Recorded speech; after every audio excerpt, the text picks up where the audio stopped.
کہ جو اصولی اور بنیادی ہوتے تھے تو مولانا یوسف صاحب کا جواب یہ ہوتا تھا کہ ہمارے کچھ مشورے والے حجاز مقدس میں ہیں، کچھ ہمارے مشورے والے رائیونڈ میں ہیں، اور کچھ ہمارے مشورے والے ٹونگی میں ہیں. ہم سب جب جمع ہوں گے تو اس مسئلے پر اس وقت غور کر کے طے کریں گے. حجاز مقدس میں کون تھے؟ مولانا سید احمد خان صاحب رحمۃ اللہ علیہ، مولانا عبید اللہ صاحب رحمۃ اللہ علیہ. یہ اس زمانے میں حجاز مقدس میں تھے. اور رائیونڈ میں حاجی عبدالوہاب صاحب، حاجی بابو بشیر صاحب اور قریشی صاحب رحمۃ اللہ علیہ جو مولانا الیاس صاحب رحمۃ اللہ علیہ کے زمانے کے تھے. قریشی صاحب رحمۃ اللہ علیہ کی ہی کاروں میں ہمیشہ مولانا الیاس صاحب کا سفر جب بھی اجتماعات میں ہوتا تھا تو قریشی صاحب کی کار میں ہوتا تھا، اور وہی چلاتے تھے کار. اس زمانے میں کار ہوتی کس کے پاس تھی؟ کار ہوتی کس کے پاس تھی اس زمانے میں؟ تو یہ تھے وہاں. اور ادھر بھائی حاجی عبد المقیت صاحب، مولانا عبد العزیز صاحب کھلنوی، یہ حضرات تھے. تو فرمایا کرتے تھے مولانا یوسف صاحب ہم سب جمع ہوں گے، حج میں جمع ہوں گے یا جب جمع ہوں گے تب اس مسئلے پر غور کریں گے. ایک مرتبہ مولانا یوسف صاحب رحمۃ اللہ علیہ پر بڑا تقاضا ہوا کسی چیز کے نظام الدین میں چلانے کا، کہ یہ چیز چلنی چاہیے، یہ کام ہونا چاہیے. تو انہوں نے مشورہ کیا. مشورے میں مولانا انعام صاحب دیکھیے مولانا یوسف صاحب رحمۃ اللہ علیہ فرماتے تھے کہ میں مولوی انعام ہی کہتے تھے، یہ ان کو مولوی یوسف صاحب کہتے تھے، وہ ان کو مولوی انعام صاحب کہتے تھے. دونوں ساتھ کے پڑھے ہوئے تھے، دونوں کلاس میٹ تھے، اور دونوں ساڑو بھی تھے، ساڑو بھائی. دونوں ساتھ کے پڑھے ہوئے تھے مظاہر میں، شروع سے آخر تک ساتھ پڑھے ہوئے. تو ان کو مولوی یوسف صاحب کہتے تھے، وہ ان کو مولوی انعام صاحب کہتے تھے. تو فرمایا کرتے تھے کہ میں مولوی انعام کی رائے کو اپنی رائے بیان کرتے تو ہمیشہ اسے گشت سے شروع کرتے. تو گشت میں حرکت ہے، سہ روزہ میں حرکت ہے، چلے میں حرکت ہے، 4 مہینوں میں حرکت ہے. جو بھی کام کا آپ جز لیں گے تو اس میں حرکت دی گئی امت کو. یہ ایک بڑی خصوصیت ہے جو اللہ نے ان پر کھولی کہ امت کو جمود سے نکالو، ان کو حرکت پر ڈالو. جو جتنی حرکت کر سکتا ہے اس سے اتنی حرکت کراؤ. 3 دن دے سکتا ہے اسے 3 دن کی حرکت کراؤ. 3 چلے دے سکتا ہے 3 چلے کی حرکت کراؤ. دنیا کے کناروں تک جا سکتا ہے کناروں تک دنیا کے بھیجو. پیدل جماعتوں میں جاتا پیدل چلاؤ. یہ ایک خصوصیت ہے. دوسری خصوصیت مولانا الیاس صاحب رحمۃ اللہ علیہ پر جو اللہ نے کھولی وہ اجتماعیت. ایک نقل حقت، دوسرے اجتماعیت، کہ ہمارا کام کوئی فرد نہیں کرے گا، ہر کام جماعت بنا کر کرو. بنیاد فرد پر رکھی نہیں گئی. ہر کام کے لیے یہ ترتیب جو بتائی گئی، ہمارے کام کی ترتیب، وہ یہ ترتیب بتائی گئی کہ ہر کام کو جماعت بنا کر کرو. گشت کرو جماعت بنا کر، 3 دن میں جاؤ جماعت بنا کر، چلے میں جاؤ جماعت بنا کر. تو ہر کام میں جماعت بنا کر کرو، اپنے ساتھ جماعت بناؤ. اس کا ہی آخری جو اس کی آخری شکل جو ہے وہ مسجد کی جماعت ہے، کہ مسجد کی جماعت کے 5 کام جماعت بنا کر ہیں، سوائے گھر کی تعلیم کے باقی سارے کام جو ہیں وہ جماعت بنا کر ہیں. 2.5 گھنٹے لگاؤ تو چھوٹی چھوٹی جماعتیں بناؤ، ملاقاتیں کرو. گشتوں میں جاؤ، پہلا گشت دوسرا گشت جماعت بناؤ، سہ روزہ چلا 3 چلے، ہر چیز جماعت بنا کر. اور یہ ایک اتنا بڑا کام اللہ نے ان سے لیا کہ مولانا علی میاں صاحب رحمۃ اللہ علیہ، اللہ نے ان کو بہت دور رس نظر عطا فرمائی تھی. اور صحبت بھی ان کو مولانا الیاس صاحب رحمۃ اللہ علیہ کی بہت ملی تھی. کئی مرتبہ خود فرمایا کہ اللہ نے مجھے یہ سعادت نصیب فرمائی کہ سفروں میں ان کے ساتھ رہا اور ان کی ترجمانی کی سعادت اللہ نے مجھے نصیب فرمائی کہ جن دنوں میں مولانا الیاس صاحب رحمۃ اللہ علیہ بیمار تھے اور خود بیان نہیں کر سکتے تھے تو مولانا علی میاں صاحب اور مولانا منظور نعمانی صاحب رحمۃ اللہ علیہ مجمعین، یہ دونوں، ان میں سے کسی کو بھی مولانا الیاس صاحب رحمۃ اللہ علیہ یوں دیکھو یہ لب پہ یوں انگلی سے اشارہ کر کے یوں اشارہ کرتے تھے. اس کا مطلب یہ ہے کہ میرے منہ پر کان لگا کر میری بات سنو. چنانچہ ان میں سے کوئی اپنا کان ان کے منہ پر لگا کر 2-4 جملے نقاہت، کمزوری، بیماری کی وجہ سے 2-4 جملے مولانا الیاس صاحب فرماتے تھے اور اسی کو یہ حضرات کبھی مولانا علی میاں صاحب ہوتے تھے، کبھی مولانا منظور صاحب ہوتے تھے، تو وہ حضرت کے ان جملوں کو، حضرت کی جملے بھی چھوٹے چھوٹے ہوتے تھے اور الفاظ بھی اتنے دقیق ہوتے تھے کہ بڑا مشکل ہوتا تھا اسے سمجھنا، تو اس کو سمجھاتے تھے. تو فرمانے لگے کہ اللہ نے مجھے ان کی سعادت، ان کی ترجمانی کی سعادت نصیب فرمائی، اس کو میں اپنے لیے آخرت کا ایک بہت بڑا سرمایہ سمجھتا ہوں. سرمایہ، یہ میں نے اپنے کانوں سے سنا ہے. تو مولانا علی میاں صاحب کو اللہ نے بڑی دور رس نظر دی تھی. تو ایک جگہ مولانا نے لکھا ہے کہ میرا یہ امت پر سے اعتماد ہٹ گیا تھا کہ اب امت میں کسی اجتماعی کام کے کرنے کی صلاحیت باقی نہیں رہی.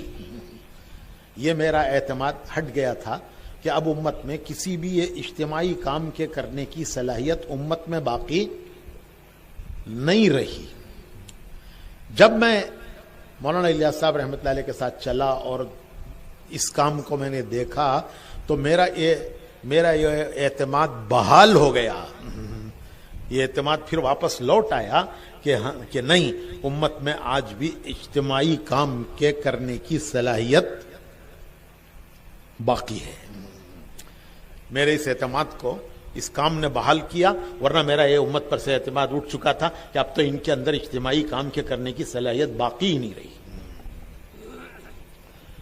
تو یہ 2 چیزیں ایسی عجیب ہے، غریب ہیں جو اللہ نے مولانا الیاس صاحب سے کروائیں.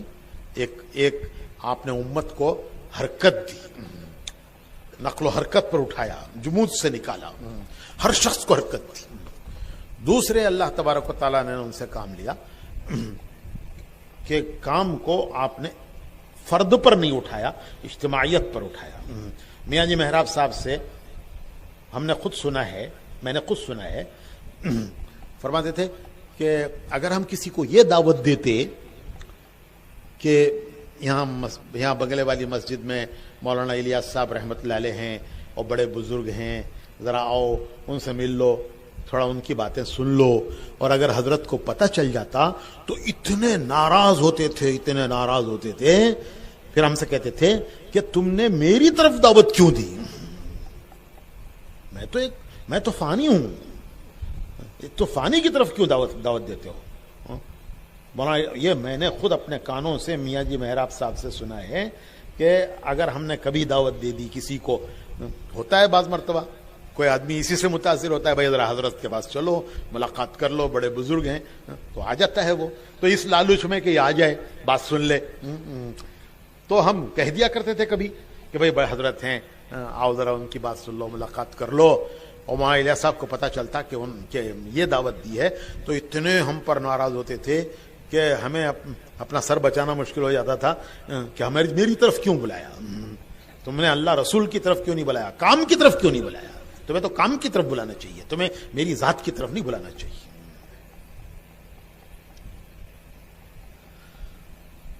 تو اللہ پاک نے ان پر اس کے اصول بھی کھولے، اجتماعیت کے اصول اور نقل و حرکت کے اصول، اجتماعیت کے اصول بھی اور نقل و حرکت کے اصول بھی. اللہ نے ان کے قلوب پر اس کا وہ القا فرمائے، کھولے ان کے قلب پر. جس حج میں مولانا پر انشراح ہوا اس کام کا، تو اس میں بڑے بڑے بزرگ تھے، مشائخ تھے. تو حضرت شاہ عبد القادر صاحب رائے پوری رحمۃ اللہ علیہ، شاہ عبد الرحیم صاحب رائے پوری رحمۃ اللہ علیہ کے خلفاء میں تھے اور بڑے بزرگوں میں تھے. ان کے بارے میں حضرت مدنی رحمۃ اللہ علیہ فرماتے تھے کہ وہ تو حال ہی حال ہیں، وہ تو حال ہی حال ہیں، جو کچھ ان کا حال ہے بس وہ حال ہے. وہ فرماتے تھے کہ بعض لوگ، کسی ایک بزرگ نے فرمایا کہ بعض لوگ قال ہوتے ہیں، ان کے پاس حال نہیں ہوتا، ان کے پاس صرف قال ہی قال ہوتا ہے. اور بعض لوگ حال ہوتے ہیں، ان کے پاس قال نہیں ہوتا. اور کسی بزرگ نے یہ کہا کہ حضرت مدنی وہ ہیں کہ جو ان کا حال ہے وہ ان کا قال ہے، حال خال دونوں ایک ہے. تو حضرت شاہ عبد الرحیم صاحب رائے پوری رحمۃ اللہ علیہ کے خلفاء میں تھے شاہ عبد القادر صاحب، اور انہوں نے ہی مولانا علی میاں صاحب اور مولانا منظور صاحب کو نظام الدین بھیجا تھا. حضرت شاہ عبد القادر صاحب رائے پوری رحمۃ اللہ علیہ کے پاس جب یہ دونوں بزرگ گئے کہ ہم آپ سے وابستہ ہو کر یہاں آپ کے ساتھ اس خدمت میں لگنا چاہتے ہیں، تو انہوں نے کہا تھا کہ اس فیصلے کو کرنے سے پہلے چند دن نظام الدین گزارو اور اس کے بعد مولوی صاحب فیصلہ کرو. تو انہوں نے ہی مولانا کو بھیجا تھا. تو وہ بھی ساتھ تھے حج میں. تو مولانا الیاس صاحب رحمۃ اللہ علیہ ملتزم پر بہت دیر تک دعائیں مانگتے رہے چمٹ کر، اور بہت دیر تک دعائیں مانگنے کے بعد جب واپس لوٹے تو حضرت شاہ عبد القادر صاحب رائے پوری رحمۃ اللہ علیہ نے پوچھا مولانا الیاس صاحب سے کہ کیا آپ نے ملتزم پر کیا مانگا؟ تو وہاں الیاس صاحب بہت خوش تھے. ملتزم پر تو اتنا رو رہے تھے، ملتزم پر تو گریا تاری تھا، گریا و زاری میں ڈوبے ہوئے رو رہے تھے، اور اب خوش آ رہے ہیں. تو پوچھا کہ کیا بات پیش آئی، کیا مانگا آپ نے کہ جس کی اتنی خوشی ہے؟ تو مولانا الیاس صاحب رحمۃ اللہ علیہ نے فرمایا کہ میں نے اللہ سے اس کام کی قبولیت مانگی اور اللہ نے اس کو قبول کر لیا. اس کی مجھے خوشی ہے کہ میں نے اللہ سے اس کام کی قبولیت مانگی اور اللہ نے اسے قبول کر لیا، اس کی خوشی ہے. دوسرے، میں نے اللہ سے یہ مانگا کہ اس میں کوئی ترمیم نہ چلے، اس میں کوئی ترمیم نہ چلے، کوئی ترمیم نہ کی جائے، اور اللہ نے اس کو بھی قبول کر لیا کہ ترمیم نہیں ہوگی، پیون نہیں لگائیں گے، جیسا ہے ویسے رکھیں گے.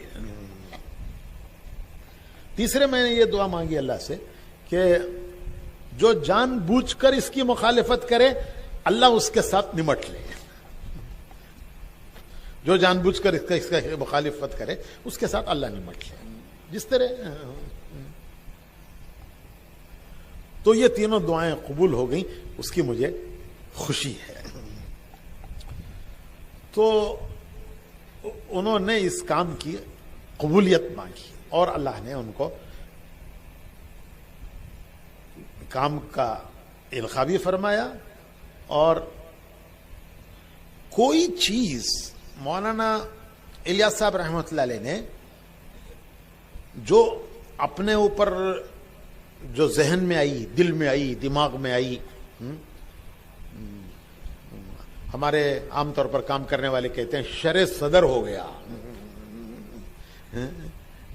شرع صدر ہو گیا. لیکن یہ شرع صدر کس نے کیا کیا پتا. اور جو واقعی اللہ والے ہوتے ہیں وہ شرع صدر پر بھی ڈرتے ہیں. مفتی شفیع صاحب رحمۃ اللہ علیہ نے ایک جگہ لکھا ہے کہ میں کیا نام بیماری کے دنوں میں مولانا الیاس صاحب رحمۃ اللہ علیہ کے پاس حاضر ہوا تو اپنے اوپر ان کو استدراج کا خوف تھا. استدراج تو ماشاءاللہ سب سمجھتے ہیں. تو استدراج کا خوف تھا کہ میرے اوپر کہیں استدراج تو نہیں ہے. اور وہ گھبرا رہے تھے آخری زمانے میں، اس آخری مرض میں کہ میرے اوپر استدراج کا خوف ہے. یعنی اللہ والوں سے تو ہوتی ہیں کرامتیں, اور جو غلط طریقوں سے مجاہدے کرتے ہیں ان کو ملتا ہے استدراج, جو غلط راستوں سے مجاہدے کرتے ہیں. میں مختصر کہہ رہا ہوں اسے. تو گھبرا رہے تھے. تو مفتی شفیع صاحب نے کہا کہ حضرت بالکل نہیں, آپ پر استدراج نہیں ہے, کیونکہ جس پر استدراج ہوتا ہے اس کو پتہ نہیں چلتا کہ میرے اوپر استدراج ہے. چونکہ آپ پر خوف ہے تو یہ اس کی علامت ہے کہ یہ استدراج نہیں ہے. کہ جس پر استدراج ہوتا ہے اس پر خوف نہیں ہوتا, اس میں تو ایک دعویٰ ہوتا ہے. خوف علامت ہے کہ یہ استدراج نہیں ہے, آپ ڈر رہے ہیں. تو اللہ نے ان کو جو چیز ان کے ذہن میں آئی, جو ان کے دل میں آئی, انہوں نے فوراً نہیں چلائی. مولانا الیاس صاحب رحمۃ اللہ علیہ نے کوئی بات دل میں آئی فوراً چلا دی, ذہن میں آئی فوراً چلا دی, خیال آیا ٹھیک ہے فوراً چلا دیا. کبھی نہیں کیا مولانا الیاس صاحب رحمۃ اللہ علیہ نے اس بات کو اپنے دور کے بزرگوں کے, علماء کے, مشائخ کے سامنے اس کو رکھا, اسے پیش کیا کہ میں یوں چاہتا ہوں, میرے دل میں یہ خیال آ رہا ہے. اور اگر علماء نے, مشائخ نے اس کے ساتھ اتفاق کیا, اس کو منظور کیا, تو چلایا مولانا الیاس صاحب رحمۃ اللہ علیہ نے. کوئی چیز انہوں نے اپنے ذہن سے, مثلا ایک مثال دیتا ہوں آپ کو, مثالیں تو بہت سی ہیں لیکن ایک مثال دیتا ہوں. مولانا الیاس صاحب رحمۃ اللہ علیہ کے دل میں یہ خیال آیا کہ ہماری جماعتوں کے ہاتھ میں بھی جھنڈا ہونا چاہیے. یہ ان کے دل میں خیال آیا, مولانا الیاس صاحب رحمۃ اللہ علیہ کے, مولانا الیاس صاحب رحمۃ اللہ علیہ کے دل میں کہ ہماری جماعتوں کے ہاتھ میں بھی جھنڈا ہونا چاہیے. حضور اکرم صلی اللہ علیہ وسلم جب لشکر روانہ کرتے تو اپنے ہاتھ سے جھنڈا بناتے, اور اپنے ہاتھ سے جھنڈا بنا کر لشکر کے اہم آدمی کے ہاتھ میں وہ جھنڈا دیتے. تو لشکر جھنڈا لے کے نکلتا تھا. تو جب ہماری جماعتیں وہ بھی اسی نہج پر چل رہی ہیں تو ان کے پاس بھی جھنڈا ہونا چاہیے. مولانا عبید اللہ صاحب رحمت اللہ علیہ, ان کو بھی بڑا رسوخ تھا, یعنی بہت گہرائی تھی کام میں. وہ فرمایا کرتے تھے کہ بھائی ہماری جو جماعتیں چلتی ہیں یہ اعلیٰ نہج سریہ ہیں. ہماری جماعتوں کا چلنا پھرنا اعلیٰ نہج سرایا ہے. ایک غزوہ ہوتا ہے جس میں حضور شاد تھے, اور ایک سریہ ہوتا ہے, دونوں آتے ہیں حکایت صحابہ میں کہ فلاں غزوے میں یہ ہوا, فلاں سریے میں یہ ہوا. تو سریہ وہ ہے جس میں حضور ساتھ نہیں تھے, غزوہ وہ ہے جس میں حضور ساتھ تھے. تو مولانا عبید اللہ صاحب فرمایا کرتے تھے کہ ہمارا نہج جو ہے سریہ ہے, کہ حضور تو نہیں ساتھ ہیں, جماعت ہے. اور پھر یہ کہتے تھے کہ یہ صرف تو ہماری جماعتیں اعلیٰ نہج سرایا ہیں. اور فرماتے تھے کہ فرق صرف اتنا ہے کہ سامنے کفار نہیں, بدن پر ہتھیار نہیں. سامنے کفار نہیں, اس لیے بدن پر ہتھیار نہیں. سامنے کفار نہیں, بدن پر ہتھیار نہیں. باقی سب وہ ہے جو سریے میں, سرایا میں.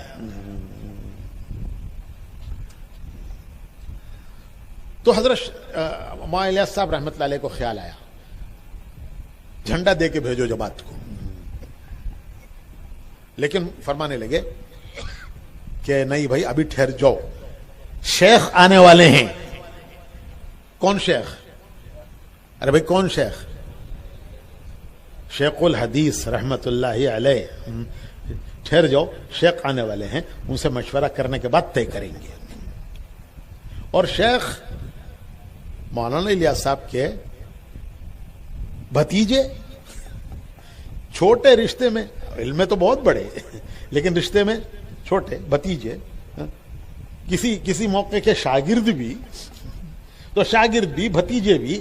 لیکن شیخ نے فرمایا کہ ان کو آنے دو, ان سے مشورہ کریں گے.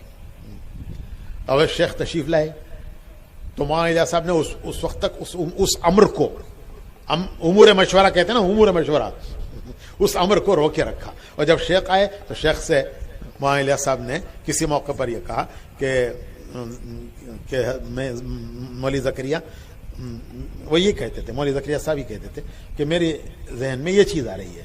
تو حضرت شیخ نے فرمایا کہ چچا جان ایسا ہرگز نہ کیجئے، ایسا ہرگز نہ کیجئے. اس زمانے میں جھنڈے کے معنی اور تھے، آج جھنڈے کے معنی اور ہیں. تو اگر اپنی چلاتے تو آج آپ سب کے ہاتھ میں جھنڈا ہوتا. جہاں جہاں سے جس گاؤں سے جہاں لوگ آئے ہیں سب ایک ایک جھنڈا لے کے آتا، اور یہاں پتہ نہیں کتنے جھنڈے لگتے چاروں طرف میدان میں. تو مولانا الیاس صاحب نے کبھی اپنی نہیں چلائی. جو بات شریعت کی ہوتی تھی، جس کا تعلق شریعت سے ہوتا تھا، تو مفتی کفایت اللہ صاحب رحمۃ اللہ علیہ کے پاس بھیجتے تھے کہ مفتی صاحب خود جاتے تھے اور ساری بات مفتی صاحب کے سامنے رکھتے تھے اور یہ کہتے تھے کہ مفتی صاحب آپ دیکھیں کہ اس میں کہیں مجھ سے کوئی چوک تو نہیں ہو رہی ہے، کہیں سنت شریعت سے ہٹ کر تو کوئی چیز نہیں ہو رہی ہے. مولانا یوسف صاحب رحمۃ اللہ علیہ، مولانا انعام صاحب رحمۃ اللہ علیہ، دونوں حضرت جی، ان دونوں حضرات کو کئی زمانے تک مولانا مفتی صاحب کے پاس بھیجتے رہے ان کے ابتدائی نوعمری کے زمانے میں، کہ وہاں رہ کر ایک طرح سے استاد ہیں مفتی کفایت اللہ صاحب رحمۃ اللہ علیہ. ان دونوں حضرات نے وہاں ان کے پاس رہ کر فتاوی کی ترتیب سیکھی ہے. تو بھائی ہمارا مزاج ہمیشہ تعلیم میں یہ دو باتیں خصوصی، نقل و حرکت اور اجتماعیت. ہمارے حضرت جی مولانا انعام الحسن صاحب رحمۃ اللہ علیہ ہمیشہ فرمایا کرتے تھے بھائی رائے ملاؤ. رائے ملاؤ کے معنی رائےوں کو جمع کرو، رائےوں کو جمع کرو. اور کبھی مثال دے کے کہتے بس موجود ہے. شہد کی مکھی کا کام یہ ہے کہ وہ پھولوں میں سے رس کو چوس کر اسے لا کر چھتے میں جمع کرتی ہے. یہ شہد کی مکھی کا عمل ہے کہ وہ پھولوں سے رس چوس کر اسے لا کر چھتے میں جمع کرتی ہے. اور جب مختلف پھولوں سے شہد کی مکھیاں رس چوس کر لا کر چھتے میں جمع کرتی ہیں تو پھر وہ کیا بنتا ہے جی؟ فیہ شفاء للناس، فیہ شفاء للناس. حکیموں کی دوائیں سب شہد اس کا جزء اعظم ہے شہد. تو رس تو سب پھولوں میں ہے، رائے تو سب کے دماغوں میں ہے، لیکن مشورے کا عمل ہے ان پھولوں سے رس کو لا کر چھتے میں جمع کرنا. اگر وہ پھولوں میں رہ جائے تو پتہ بھی نہیں چلتا، لیکن اگر اسے پھولوں سے شہد کی مکھی کو جب وہ لا کر جمع کرتی ہے چھتے میں تب جا کے وہ کیا بنتا ہے؟ شہد. فیہ شفاء للناس. اللہ نے تمام امراض کی اس میں دوا رکھی ہے. تو حضرت جی مولانا انعام الحسن صاحب رحمۃ اللہ علیہ فرما کرتے تھے کہ رائےوں کو جمع کرو، کہ جب رائیں جمع ہوں گی کہیں تو پھر وہ شہد بنے گا. پھر اللہ اس سے امراض کو دور کریں گے، شفا بھی دیں گے، غذا بھی دیں گے. غذا بھی ہے، دوا بھی ہے، غذا بھی ہے، دوا بھی ہے. ہر ایک کے ذہن میں رہ جائے تو رس ہے. اپنے ذہن میں دماغ میں رائے ہیں، جمع کرو تو انشاءاللہ پوری امت کے لیے نفع ہے اس کا. تو اس بنیاد پر کہ اجتماعیت بغیر مشورے کے قائم نہیں ہوتی، اجتماعیت بغیر مشورے کے قائم نہیں ہوتی. جب جماعت کی نماز فرض ہوئی ہے، جب جماعت کی نماز کا حکم آیا ہے کہ جماعت کے ساتھ نماز پڑھی جائے، تو علماء نے لکھا ہے کہ نماز تو ہر امت میں تھی، کسی نے تھوڑے فرق کے ساتھ، ہر امت میں نماز تھی، لیکن جماعت بنا کر نماز پڑھنا یہ حضور کی امت کی خصوصیت، پڑھنا یہ اس امت کی خصوصیت ہے۔ تو جب نماز جماعت کے ساتھ پڑھی جائے، جب یہ حکم آیا تو صاحب وحی حضور صلی اللہ علیہ وسلم موجود ہیں، وحی اتر رہی ہے، جبرائیل آ رہے ہیں، لیکن نماز کے لیے کیسے جمع کیا جائے وحی نہیں آئی۔ صاحب وحی موجود ہیں، جبرائیل آ رہے ہیں، وحی لا رہے ہیں، اتنا بڑا معاملہ کہ امت کو نماز کے لیے کیسے بلایا جائے اور کیسے جمع کیا جائے، وحی نہیں آ رہی ہے۔ جب وحی نہیں آ رہی ہے تو حضور نے کیا کیا بھائی؟ مشورہ کیا، صحابہ سے مشورہ کیا۔ تو وحی نہیں آئی، مشورہ صحابہ سے کیا۔ کیوں؟ کہ قیامت تک کے لیے امت کو مشورہ سکھانا ہے، قیامت تک کے لیے امت کو مشورہ سکھانا ہے، امت کو مشورے پر ڈالنا ہے۔ کیوں؟ کہ قیامت تک امت مشورے سے چلے گی۔ تو مشورہ کیا حضور نے، اور ایک مجلس بغیر فیصلے کے حضور موجود ہیں، صحابہ رائے دینے والے موجود ہیں، اور پتہ نہیں کتنی دیر وہ مجلس چلی ہوگی جس میں نماز کے بلانے کے لیے کیا طریقہ اختیار کیا جائے مشورہ ہوا، لیکن کسی نتیجے پر پہنچے بغیر وہ مجلس ختم ہو گئی۔ ایسا ہی ہے نا؟ حضور نے فرمایا اچھا بھائی اور غور کرو، اور سوچو، اور غور کرو، اور صحابہ انہی فکروں میں لوٹے۔ پھر اللہ تعالیٰ نے ایک صحابی کو خواب کے ذریعے رہبری کی، انہوں نے آ کے حضور کو اپنا خواب سنایا۔ حضور نے فرمایا کہ ٹھیک ہے، بلال کو بلاؤ، وہ اذان دیں، انہیں بتاؤ یہ کلمات، وہ اذان دیں۔ تو امت کو مشورہ سکھایا گیا، مشورے پر ڈالا گیا۔ تو بھائیو، ہمارے کام کی بنیاد ہے مشورہ۔ مولانا الیاس صاحب رحمۃ اللہ علیہ نے خط لکھا ہے قاری طیب صاحب رحمۃ اللہ علیہ کے نام پر۔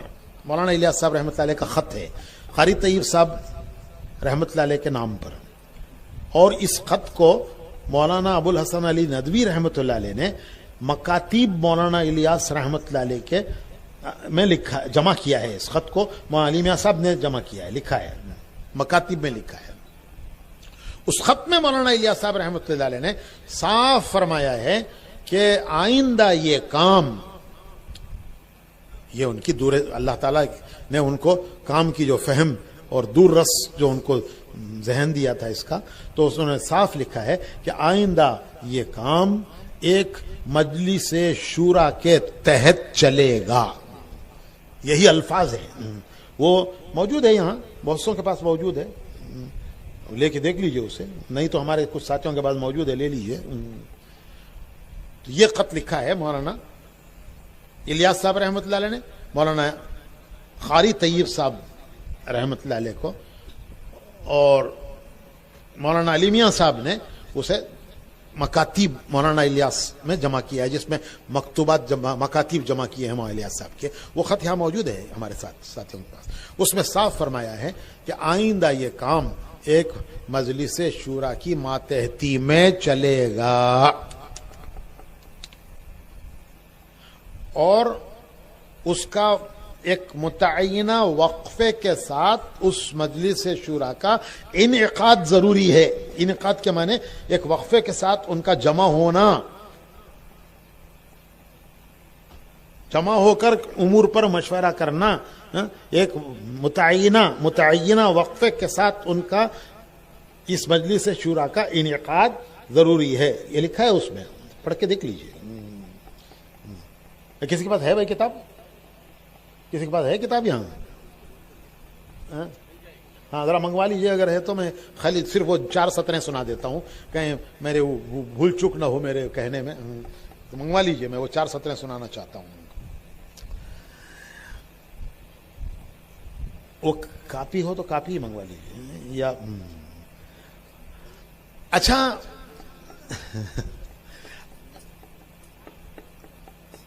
اب ایک تنقیدی ذہن ہوتا ہے تنقیدی ذہن یہ ہے کہ ہر چیز میں سے کیڑے نکالو. یہ وہی ہے, میں دیکھ لوں گا تو پتہ چل جائے گا مجھے. نہیں وہ خط کہاں ہے مولانا الیاس صاحب کا خط کہاں ہے؟ ہاں یہ اس کا یہ متن اس کا حصہ ہے. میرے نزدیک جو کام چلنے کے لیے اس وقت ضرورت ہے وہ مشائخ طریقت, علماء شریعت, ماہرین سیاست کے چند ایسے حضرات کی جماعت کے مشاورت کے ماتحت ہونے کی ضرورت ہے. میرے نزدیک جو کام چلنے کے لیے اس وقت ضرورت ہے وہ مشائخ طریقت, علماء شریعت, ماہرین سیاست. ماہرین سیاست سے آپ ہمارے زمانے کے سیاست دانوں کا قیاس مت کیجئے. ماہرین سیاست سے آپ ہمارے زمانے کے سیاست دانوں پر قیاس نہ کیجئے. اس زمانے کے جو ماہرین سیاست تھے وہ تھے مولانا محمود الحسن صاحب رحمت اللہ علیہ, جنہوں نے مالٹا کی جیل کاٹی اور جنہوں نے جمعیت العلماء کی بنیاد رکھی, اور جن کے سب شاگرد ہیں. مولانا اشرف علی صاحب بھی شاگرد ہیں, مولانا حضرت مدنی بھی شاگرد ہیں, مفتی کفایت اللہ صاحب بھی شاگرد ہیں, اور مولانا انور شاہ کشمیری بھی ان کے شاگرد ہیں. یہ سارے جتنے بڑے بڑے علماء ہیں وہ سب حضرت مولانا محمود الحسن صاحب کے شاگرد ہیں, اور وہی اسیر مالٹا ہیں جنہوں نے انگریزوں کو ہندوستان سے نکالنے کی سب سے پہلی مرتبہ تحریک اٹھائی تھی. یہ ہیں ماہرین سیاست, اور ان کے خادم خاص ہیں حضرت مدنی رحمت اللہ علیہ, اور ان کے ترجمے کے شارح ہیں مولانا شبیر احمد عثمانی رحمت اللہ علیہ. یہ ماہرین سیاست ہیں. مولانا حفظ الرحمان سیوہاروی, مولانا حبیب الرحمان لدھیانوی, یہ سب جو اس زمانے کے امت کے جو سربراہ تھے وہ ہیں. وہ ان کو سامنے رکھ کے کہا ہے مولانا الیاس صاحب نے. کہیں آپ یہ سمجھیں گے کہ آج کے سیاستدانوں کو سامنے رکھ کے کہہ دیا ہے.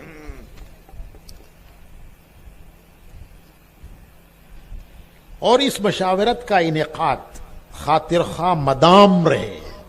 مدام رہے گا مطلب یہ ہے کہ اس کا کوئی متعینہ وقفے سے ان کا جمع ہونا ہو, اور عملی چیز سب اس کے ماتحت ہو. یہ مولانا الیاس صاحب کے الفاظ ہیں, عجیب و غریب الفاظ ہیں, یہ الہامی ہیں. سو ایک تو اول ایسی مجلس کے منعقد ہو جانے کی ضرورت ہے. مکاتیب مولانا الیاس رحمت اللہ علیہ, جمع کردہ حضرت مولانا سید ابو الحسن علی ندوی رحمت اللہ علیہ. یہ 4 جملے خاص ہیں کہ ایسی جماعت میرے نزدیک ایسے حضرات کی ایک جماعت کے مشاورت کے ماتحت ہونے کی ضرورت ہے, اور اس ایک نظم کے ساتھ حسب ضرورت مشاورت کا انعقاد خاطر خواہ مدام رہے, اور عملی چیز سب اس کے ماتحت ہو. تو یہ مولانا الیاس صاحب رحمۃ اللہ علیہ نے اس وقت کا فرمایا ہوا ہے. تو میں یہ عرض کرا تھا کہ تنقیدی ذہن ہوتا ہے. تو بعض لوگوں نے یہ کہا کہ اتنے زمانے کے بعد آپ کو خطا یاد آیا ہی ہے. مولانا الیاس صاحب چلے گئے, مولانا یوسف صاحب چلے گئے, مولانا انعام صاحب چلے گئے, اور اس کے بعد بھی 20 سال گزر گئے, تو یہ اتنے زمانے کے بعد آپ کو یاد آیا. یہ تنقیدی ذہن ہے, اس کا حقیقت سے دور دور تک کوئی تعلق نہیں ہے. وہ میں بتاتا ہوں. اس کی ضرورت اس لیے نہیں پیش آئی کہ ان حضرات نے باوجود اس کے کہ اللہ نے ان کو وہ مقام عطا کیا تھا کہ اگر وہ کوئی بات کہتے تو کوئی ان سے یہ نہ پوچھتا کہ ایسا آپ نے کیوں کہا. اگر وہ کہتے کہ یوں کرو تو کوئی یہ نہ کہتا کہ کیوں ایسا کریں. اللہ نے ان کو وہ مقام دیا تھا کہ ذہن و دماغ سوال کے بغیر ان کی بات کو قبول کر لیتے تھے ساری دنیا والے, لیکن انہوں نے خود اپنے کو پابند کر دیا تھا. انہوں نے اپنے آپ کو خود پابند کر دیا تھا, جس کی مثال میں نے مولانا الیاس صاحب رحمۃ اللہ علیہ کی ایک مثال دی. میں ایک مثالیں دوسروں کی بھی دیتا ہوں. مثالیں تو سینکڑوں ہیں اور مجھے یاد ہیں الحمدللہ. کم سے کم 10 مثالیں میں ہر حضرت جی کی دے سکتا ہوں کہ انہوں نے کیسے اپنے آپ کو پابند کیا تھا. لیکن نہ آپ کے پاس اتنا وقت ہے